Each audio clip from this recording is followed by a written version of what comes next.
like this is kind of dangerous. Other than the fourth quarter, what did you like about the way you guys took care of business there? Yeah, it was a professional win. I thought we had the right approach. Our prep yesterday, very good practice. Our prep before the game, and they're unique. They lead the league in drives, catch and goes. Anything that has something to do with an assault to the rim, and then they must teach it. But I mean, they're the best Euro step team in the league. Every single one of them on the majority of their drives, they drive, you cut them off chest on shoulder, and they'll Euro. If you cut them off there, they'll Euro the other way. Just very good with that kind of stuff. So you have to be on point. You have to, be engaged physically, but also mentally. You have to be ahead of plays, before they happen. I thought we did a pretty good job with that. Your approach to go smaller with Markeith, was that just something you wanted to get a look at, or was it matchup based on this particular matchup? Yeah, a little bit of both. But, a lot of that was more matchup based. They just had so many drivers, attackers, and all that. And also, I wanted to find a game, if I could, to, not have to run Dwayne into the ground. Because he's been dealing with some things, and he's been able to go for sure. But this was a good opportunity just to get him some rest, feeling good, and get him ready for Monday. Outside the game with CB back tonight, he didn't always get a lot of credit for kind of the way he was changing the game, Yeah. his game and the game back in the day. With what's happening going in the Hall of Fame, is it good to see his place in the history of the game kind of cemented? It really is, and there's so many things about that. That his career was cut short, but he really sacrificed, to be able to contribute to be the ultimate winner, and that takes incredible emotional stability, and that's what makes him such a special guy. But yes, he started the trend, and he and I joke about it, and we just did, after the game and in the hallway, about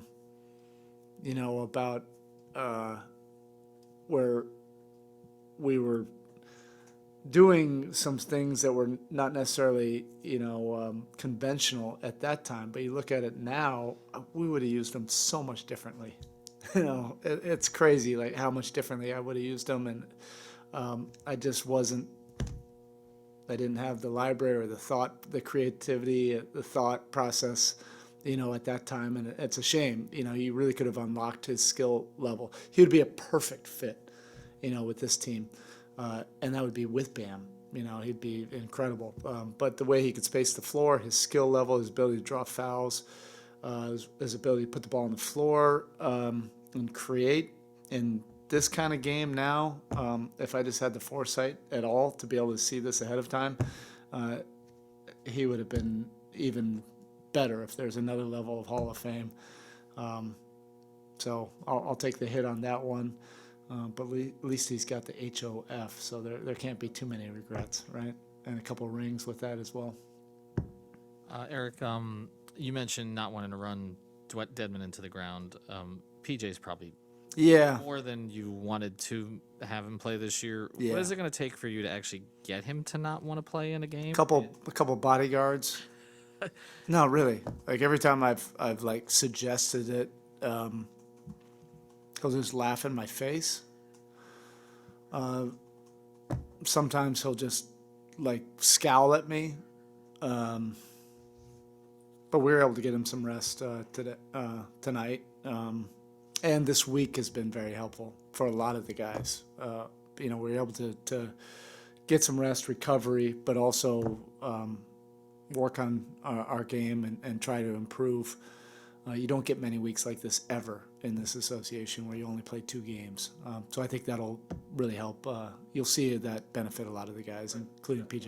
With the bodyguards and all the rest of that stuff. I mean, you do want to get him a little bit of a break before the postseason. Yeah, we'll see. I think the schedule right now, I don't think we have to. but I'll be mindful on those back-to-backs. I'm not going to predetermine anything right now. And we'll just see when we get there. He'll be fine by Monday. How much of a relief was it to see Tyler come back in there after that awkward landing there in the third quarter? And this is efficiency tonight. I mean, we all had that feeling. I didn't even see the play. I was looking down the court, at their fast break that they were about to get, and then I saw him on the floor, and so it's one of those OSHIT moments. But he's young. These guys, it scared him more than anything. And so it just felt awkward when he fell. He twisted his ankle and his knee a little bit. Once he was able to gather himself and get a feel for it, go back to the locker room, get checked out by the trainers and Doc, they gave him the go ahead, and you could see that he was moving fine after that. Just what did you think of Caleb's minutes being back, and specifically the versatility of the different lineups you can? Yeah. Like how easy is it to kind of just throw him in these different positions and lineups and him just going? Yeah, he's that definition of a Swiss Army knife. You can plug him into a lot of different roles and with different lineups, and he'll find a way to make it work. And that's a credit to him and his versatility, how he works on his game. He can defend so many different positions. We've missed that, his presence on the ball. And then those plays in between. Those are winning plays that, don't necessarily show up anywhere, but they're the hustle plays, the deflections, the extra possessions, the tip outs, the cuts. All those different things just contribute to winning in a big time way. And it was great to have him back. All right, Coach. Thank you. Thank you.